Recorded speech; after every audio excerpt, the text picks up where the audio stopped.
Could the Rays ask for an extension of that March 31st deadline? Good question. That would be for the lawyers or people that are intimate to the documents. Maybe that is a possibility of, hey, we will do this. You give some sort of approval or agreement that, yes, we do have plans to do this, but we need an extension to get our ducks in a row.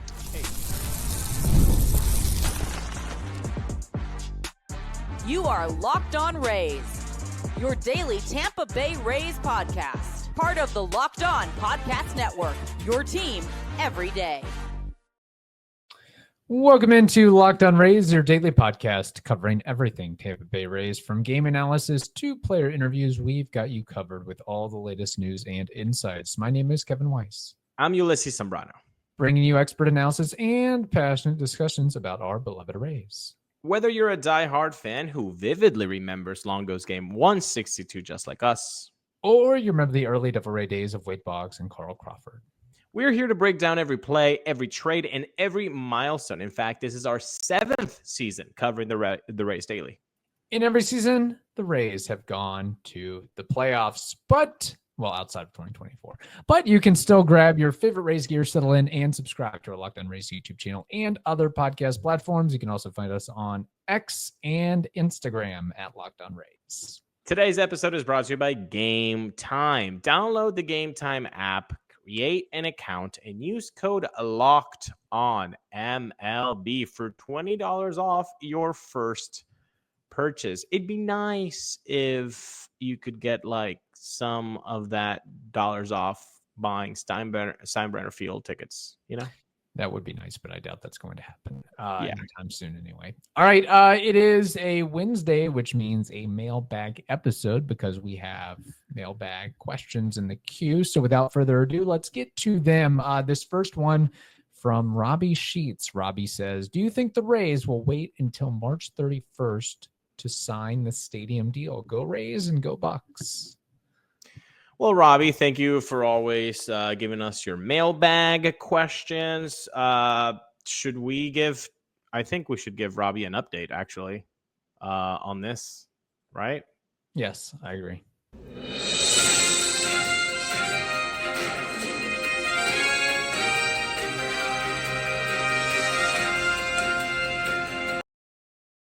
I don't 36 care. days since the bonds were approved. That tickles me in a way that it shouldn't. That little soundtrack, it just does something for me. It is nice. Well, not nice, but it's enjoyable. And we have to be lighthearted with everything that has gone on with the stadium saga and nonsense that it is. Because if not, Rays fans would be in a fetal position until March 31st. And we can't do that. We are here to entertain.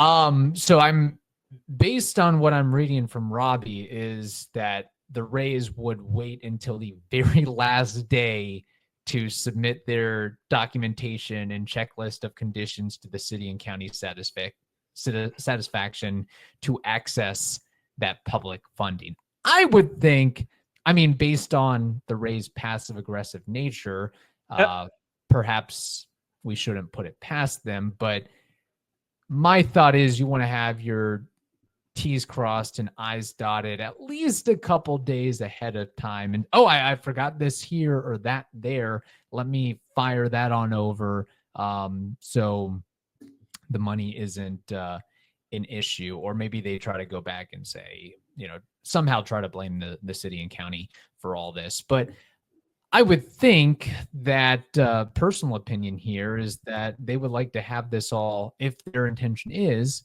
to build a new stadium, and to leverage that public funding and maybe some private funding and help from Major League Baseball, in addition to the $700+ million that they have to put in the pot, that get it all done before the very first game of the regular season, which is March 28th. So maybe sometime between the close of spring training to opening day, just limit the distraction and maybe build some goodwill, positivity, and fanfare for the team. Hey, we're here to stay. Okay, maybe I will buy season tickets, or maybe I will splurge on this gear or that gear with the Rays. Best thing that they could do, which they won't, would be to announce that they've done all of this and that they're all in and that they've completed the checklist of conditions for the city and the county to access that public funding. If they were to do it before February 15th, if they were to do it before FenFest, if you really want to punch a good punch to the fandom of like, hey, we're here, let's go, do the thing that you're saying. Let me splurge on this Caminero jersey. Let me splurge on this thing. I will go fishing for $250 with Josh Lowe. Gosh darn it, because this team is here to say this is my team. I think that would be the best thing that they could do, would be before FanFest, but it's not going to happen. I think it's more like they're going to need time, because if what they're saying is true, which I think there's like a light semblance of truth in it, which is, hey, we need more money. The way that they can get more money, which we've talked about endlessly, would be to sell some of their stake with their team, and that's how they could get that money. That takes time, right? To find buyers and all that. So I wouldn't think that it would happen before February 15th, and more like March 25th, 26th, 27th. Now, let me just turn it into the ugly version of this. If they don't do this by March 31st, forget about seeing people excited this whole season. Forget about it. It'll almost be like, the Rays make the playoffs and you're hanging advertisements in the outfield promoting Montreal split season. Exactly. And all that. It's almost a slap in the face. And I think, frankly, the Rays just need more time to get everything done, from not just finding additional investors and sources of funding, but just filling out the administrative aspects of this. Because if I recall, what the Rays had submitted to the county and city was like wholly incomplete. Like they had done like 30 or 40% of what they were supposed to prove or show to the officials in those respective jurisdictions there, and apparently it wasn't up to snuff. And financially, they had to show $50 million, and they showed $11 million. So yeah, there was definitely a discrepancy between what was given and what was said to be given. I don't think we've asked this question to the multiple guests we've had on to speak about the stadium situation. Maybe you know it, or if somebody is a lawyer that listens to Locked On Rays, hey, this is your time to shine, baby. Get on YouTube and answer this question in the comment box. Could the Rays ask for an extension of that March 31st deadline? Good question. That would be for the lawyers or people that are intimate to the documents. Maybe that is a possibility of, hey, we will do this. You give some sort of approval or agreement that, yes, we do have plans to do this, but we need an extension to get our ducks in a row. Hey, we know some people now, so we might be able to get that question answered. But I just want to know if somebody out there already knows that. Yeah, if I'm the city or county, I give them a max of 49 days, because that's what the delay of the bonds were. So you get an extra 49 days to get what you need to get done.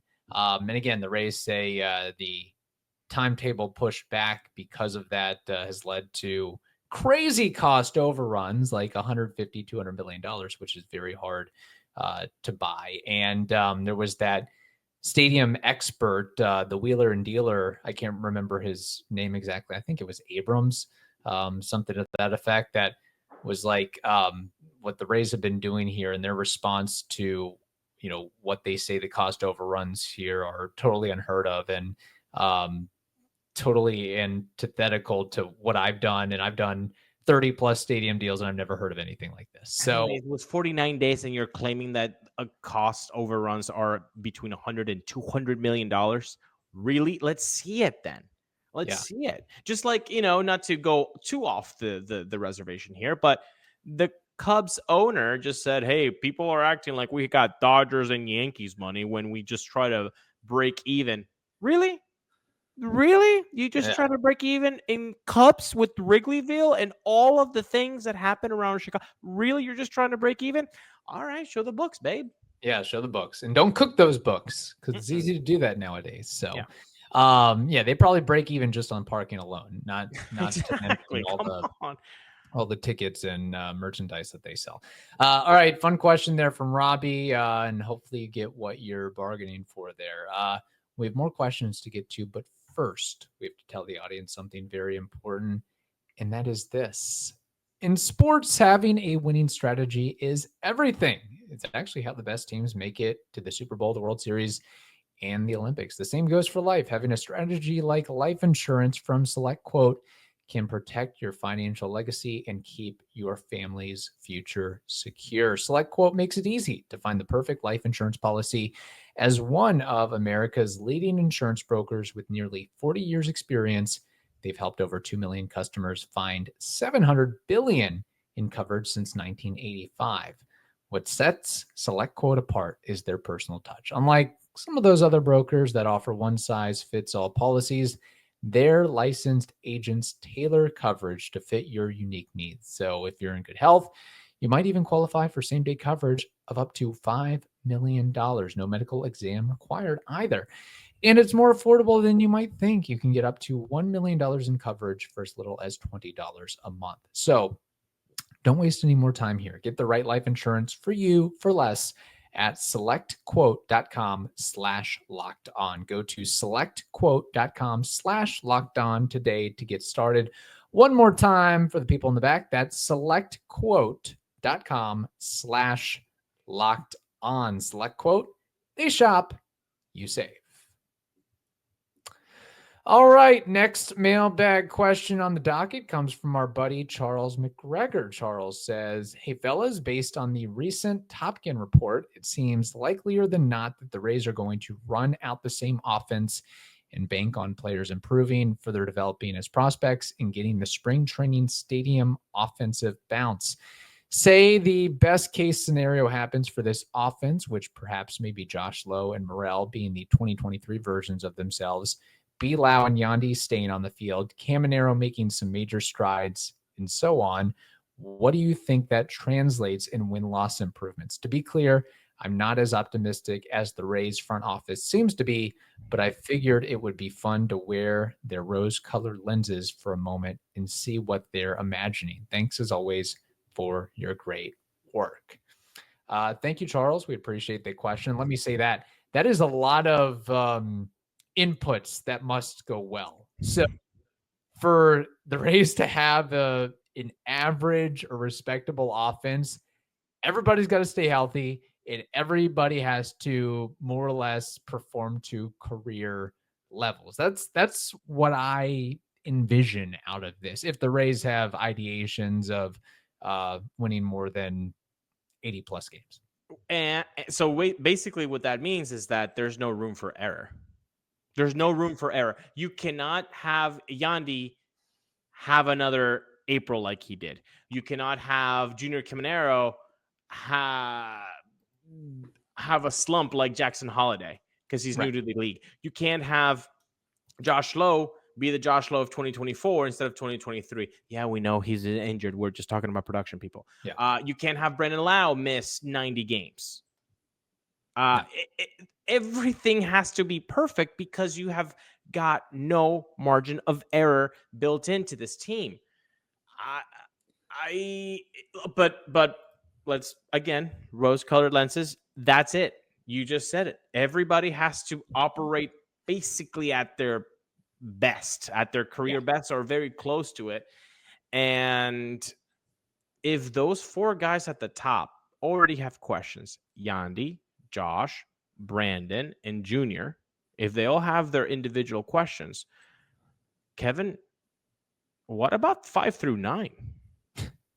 That's the $1 million question, right? Do you have questions about Morel? Do you have questions about Jansen? Do you have questions about Palacios and DeLuca? Like, right. Yeah, it's tough.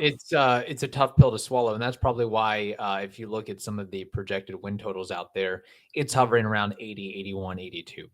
MGM, for instance, has the Rays current projected win total at 80.5, which to me seems a tad low. I mean, I'm thinking on paper, if this team does pretty much what I expect them to do, I would give them, 83, 84 wins. Although it seems like the projections always bet the Rays lower than they wind up finishing, but it's not something that we should, in my opinion, totally scoff at of like, oh my gosh, this outlet rated them at 81, 82, 83 wins. Like, based on the fact that they haven't really added any offense outside of hopefully Eloy Jimenez doing something and Danny Jansen doing something and everybody else playing to maximum product, it does make sense. Plus, you have some other wrinkles in the fire there, where you look at what is going on in the AL East. The Yankees, the Blue Jays, the Orioles, the Red Sox, they're making additions. They seem to be serious about competing and winning immediately. The Rays, maybe not so much. They could go out and get another player or two, which we'll address in our third question there. And I understand, Steinbrenner Field should be a boon to Josh Lowe and Brandon Lau, but as I've said before, I think it's going to be a boon for any left-handed hitter who comes to that ballpark. So it might be a wash from that point of view. Plus, I mean, it's not like it's a true home environment yet anyway, maybe later on in the season, but I would think that, because it'd be one thing if the Rays got to spend the entire spring training there and get used to the dimensions and the confines and the playing style, but they're not going to have any of that. They're going to be in a rented Airbnb for 6+ months. How many games do they play against the Yankees in spring training? 3, 4 at Steinbrenner Field. So like that's basically it. What they have. Yeah, and the starters are getting like 3 innings. Exactly. 2 innings. So it's not even a home field advantage unless like you've played maybe probably like a month's worth of games there. But it's. I know we're excited about Eloy Jimenez because you got to get excited about anything that you have as a Rays fan here. Like it's a minor league contract, people.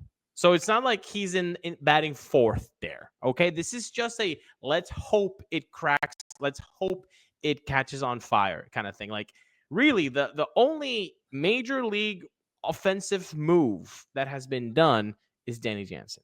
That's fair. So that's why the margin of error is very, very small.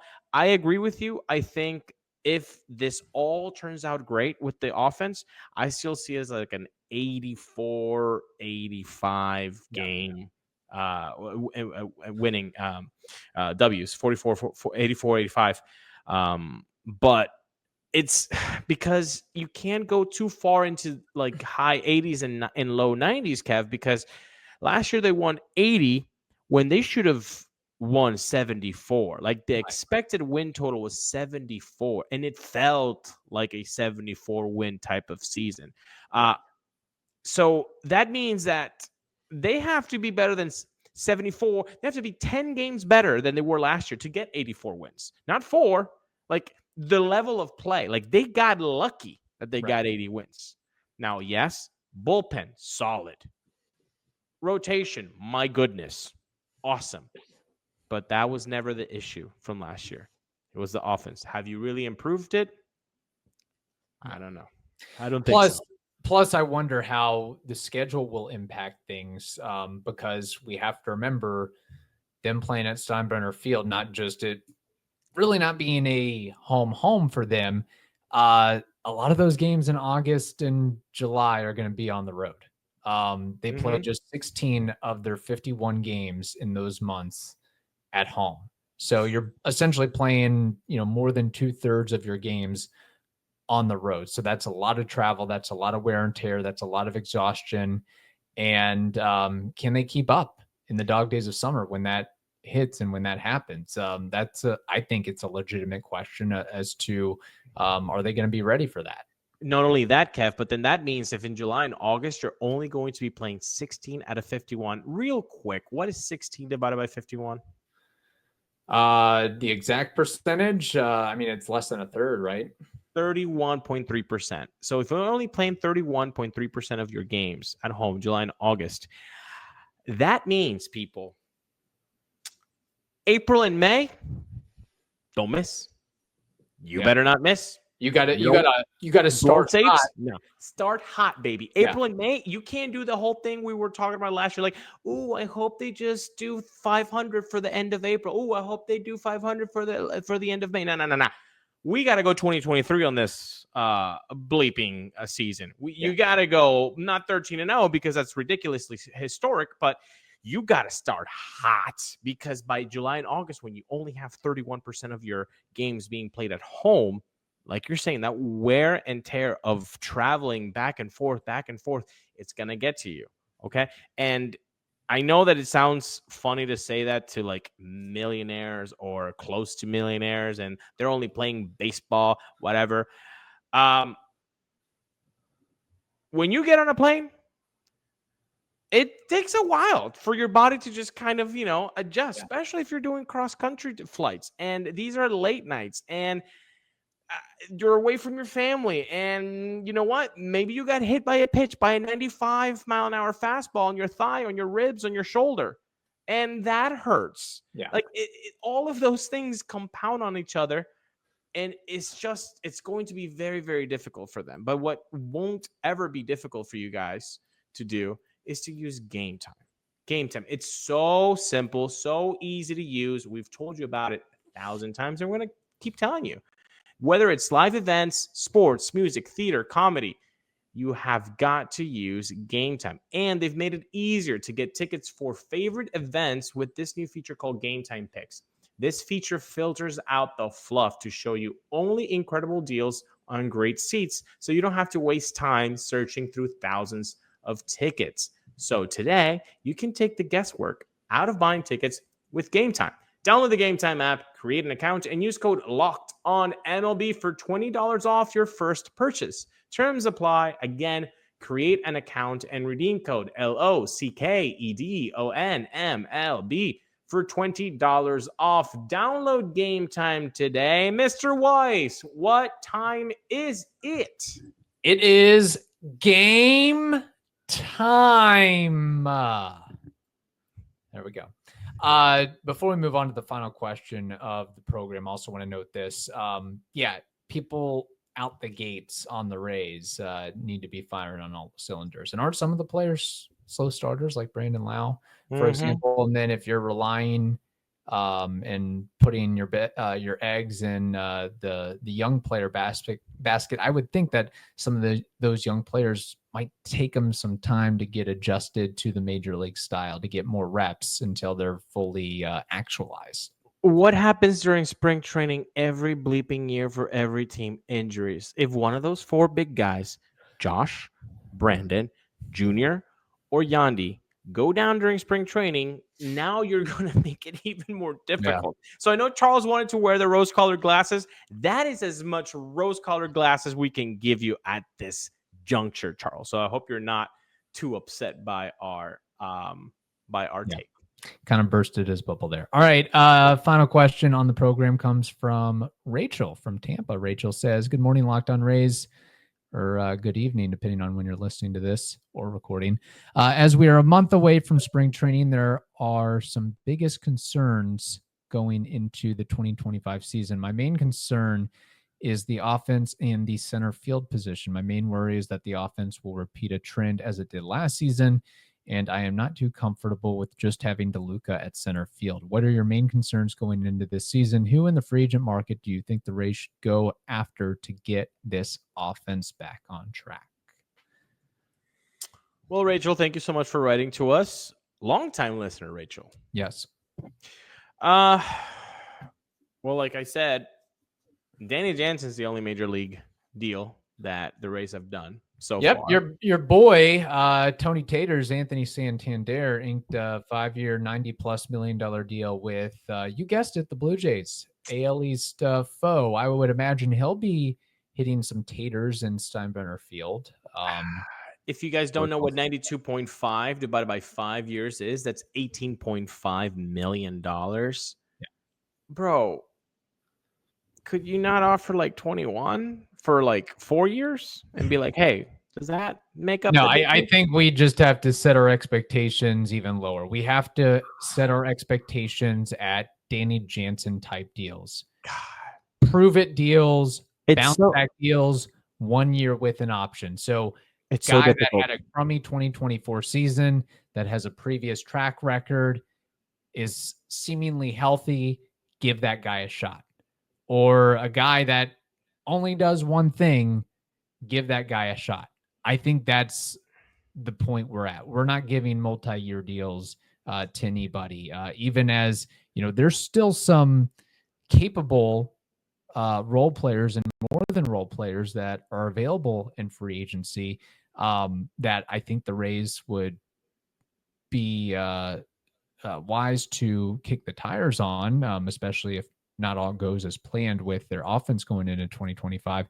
There are experienced major league veterans out there, whether outfielders or infielders or DHs, whatever it may be, that at some point you just got to be throwing 1 year deals on the table with options and steal bucks.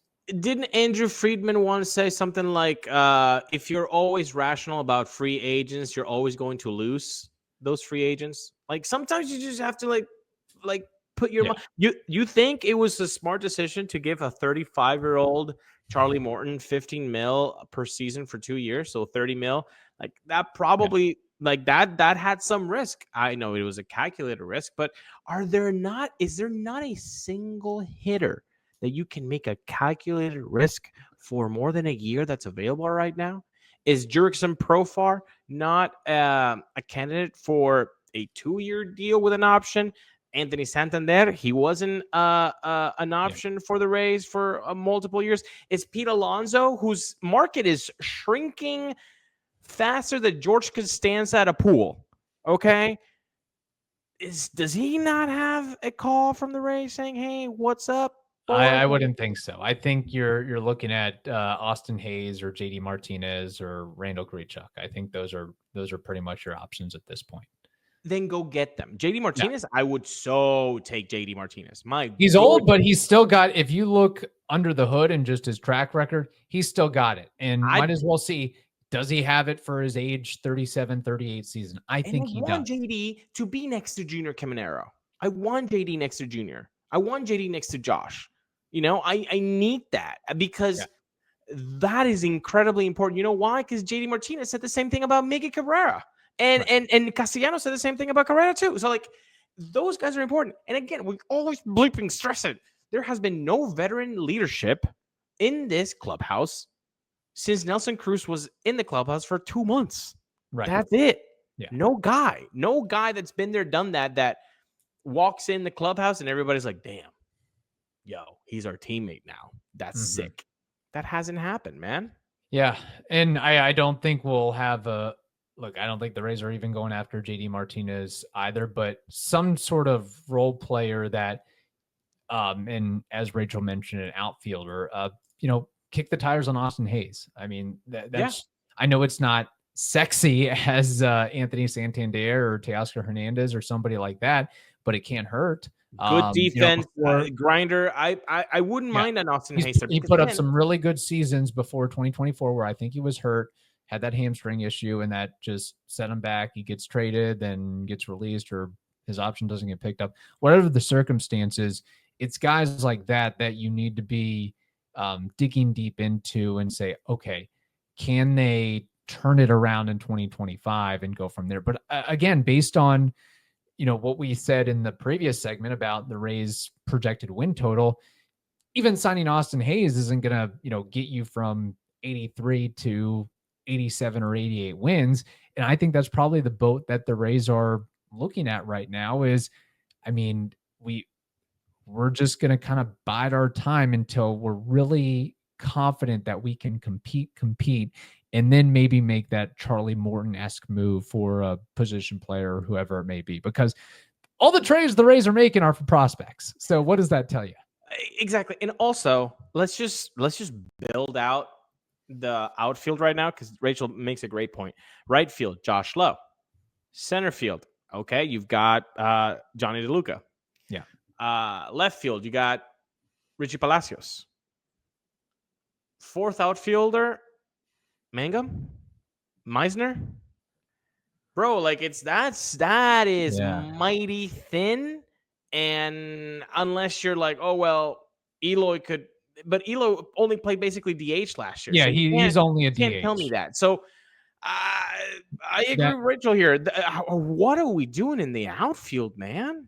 Maybe they think Chandler Simpson can step it up and make an impact. I don't know. A guy that has never seen a single plate appearance in AAA. Or perhaps move Brandon Lau to the outfield, or they're giving Caballero some work in the outfield. Maybe create your outfielders from within. Maybe, yeah. Caballero could be an option, maybe, but man, like you don't have. Yeah, you don't see many rosters with just 4 outfielders, and like you have 1.5 proven guys, and not a center fielder in sight. You don't have a center fielder. Yeah, you don't have a center fielder because DeLuca has played there, but he's not a center fielder. We saw that last year. Yeah, rough. So it's an issue. Yeah, because I mean, as far as I'm concerned, until they prove otherwise, Mangum and Meisner are AAA or quad A players. Exactly.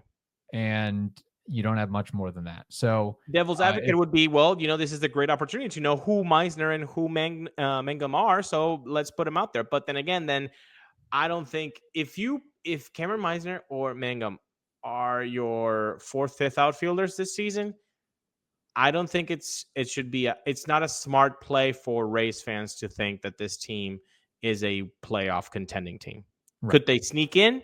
Sure. Anything can happen, but don't put any sort of green Skittles on them making the playoffs if this is what happens. No, indeed not. All right. Thank you everybody for the questions. Keep them coming. LockedOnRays@gmail.com or send us a message on Twitter or Instagram. We also like the voice memos.